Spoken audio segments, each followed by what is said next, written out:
akan saya tambahkan beberapa tips buat teman-teman.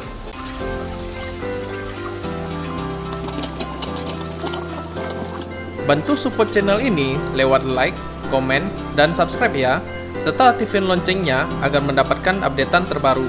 Subscribe Anda adalah semangat kami. Terima kasih. Halo skipper dan fish lovers, kembali lagi dengan channel Deddy's Cat. Di kesempatan kali ini saya akan membahas tentang ikan manfish yang seperti di belakang saya ini, yang biasa juga dikenal dengan angelfish. Kalau di tempat saya sih sebutannya ikan layar. Nantinya akan saya berikan tips bagi teman-teman yang mau mencoba ngebreed agar bisa lumayan sukses. Walaupun saya di sini juga bukannya gimana pro teman-teman, tapi di sini kita coba sharing biar teman-teman yang mau coba belajar bisa lihat tips di sini sih. Dan mungkin bagi teman-teman yang sudah mencoba dan lebih berhasil, juga bisa berikan komentarnya teman-teman, biar kita sama-sama belajar. Kebetulan di sini ikan manfish saya kemarin-kemarin sudah bertelur ya, dan sekarang sudah menjaga burayanya. Walaupun di sini burayanya agak tidak terlalu banyak sih teman-teman, karena waktu itu saya tidak sempat memberikan obat terhadap telur-telurnya ini, sehingga pas penetasan itu sebagiannya busuk teman-teman. Untuk manfish yang biasa lagi menjaga telur ataupun jaga burayanya, biasa lumayan agresif teman-teman. Jadi kalau kita dekatin seperti ini, salah satu indukannya akan mengejar ataupun menghajar ikan lainnya gitu. Sebelum kita memulai breed ataupun budidaya, yang perlu kita perhatikan di sini adalah memilih jantan dan betinanya. Untuk indukannya ini sekitar 7 bulan ke atas teman-teman. Dan kalau untuk size-nya itu ya 6 sampai 7 cm sih. Setelah kita membahas kriteria-kriteria ikan manfish yang siap menjadi indukan, di sini kita akan membahas perbedaan antara jantan dan betinanya. Untuk jantan ini biasa ukurannya lebih besar ya teman-teman, kalau dibandingkan dengan betina. Buat jantan manfish ini, biasa tubuhnya relatif lebih besar dibandingkan dengan betina. Dan bentuk kepalanya ini agak besar dan berisi, dimana kalau kita lihat dari mulut hingga ke punggung, bentuknya ini agak cembung teman-teman. Nah kalau betina ini ukurannya relatif lebih kecil. Kalau dari mulut ke punggung itu agak datar. Kalau dilihat itu lebih mirip segitiga. Dan yang membedakannya di sini bentuk perutnya ini agak lebih menonjol. Untuk proses budidayanya, saya biasa menggunakan pipa seperti di sini teman-teman, seperti ini. Jadi nantinya telur-telur akan diletakkan di bagian pipa.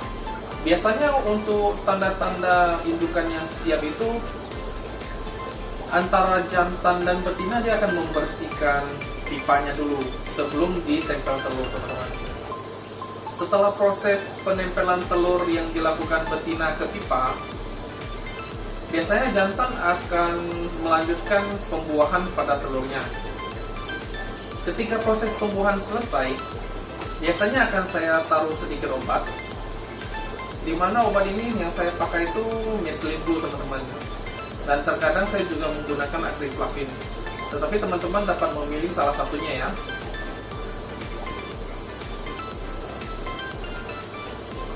Dari telur ke larva kecil biasanya membutuhkan waktu 2-3 hari. Dan untuk prosesnya ini biasa buraya akan masih menempel ke pipa ya.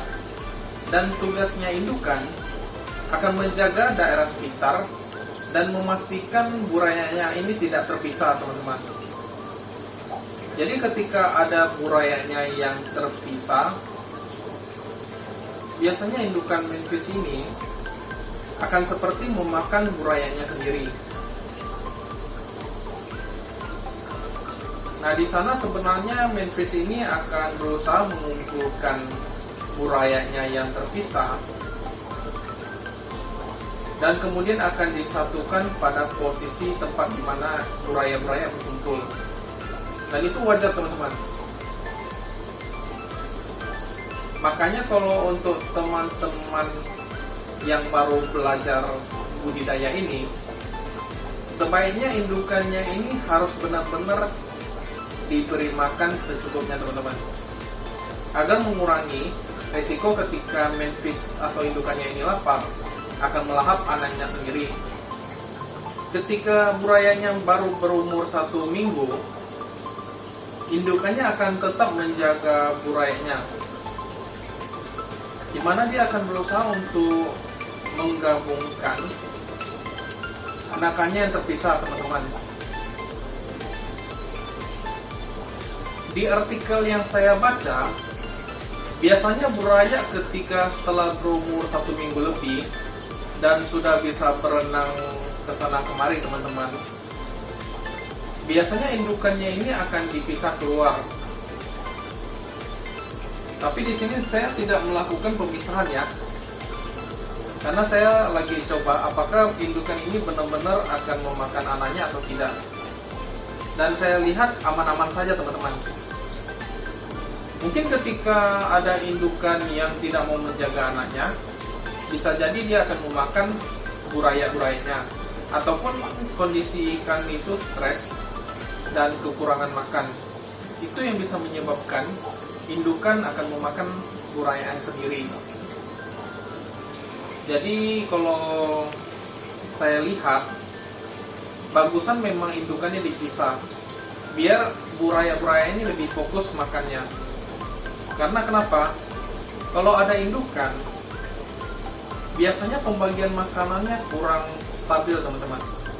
Oh ya, untuk pemberian makannya, ketika buraya berusia sekitar 4 hari ke atas, akan saya berikan Artemia.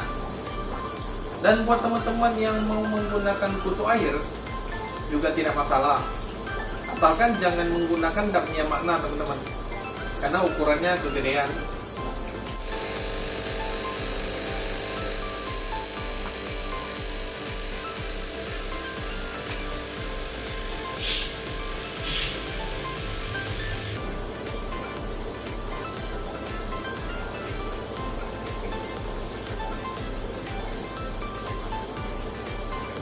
Akan saya tambahkan beberapa tips buat teman-teman, dimana untuk keberhasilan budidaya ini, indukannya memang harus benar-benar sehat ya. Dan yang perlu teman-teman perhatikan ini, ketika telur telah dibuahi, agar mencegah terjadinya jamur pada telur, maka teman-teman harus memberikan methane blue ataupun acrylflavin. Dan di sini untuk pH air budidaya lebih bagus di antara 6 sampai 7 teman-teman. Dan suhu stabilnya itu sekitar 27 sampai 28. Dan pastinya itu kualitas air harus dijaga juga ya teman-teman. Demikian tips dari saya. Bila teman-teman yang merasa bermanfaat, tolong dibantu untuk like-nya ya. Dan jangan lupa untuk subscribe-nya bagi teman-teman yang baru mampir di channel ini. Komentar dari teman-teman juga menjadi inspirasi buat saya. Sebagai penutup, saya ucapkan terima kasih dan salam sehobi.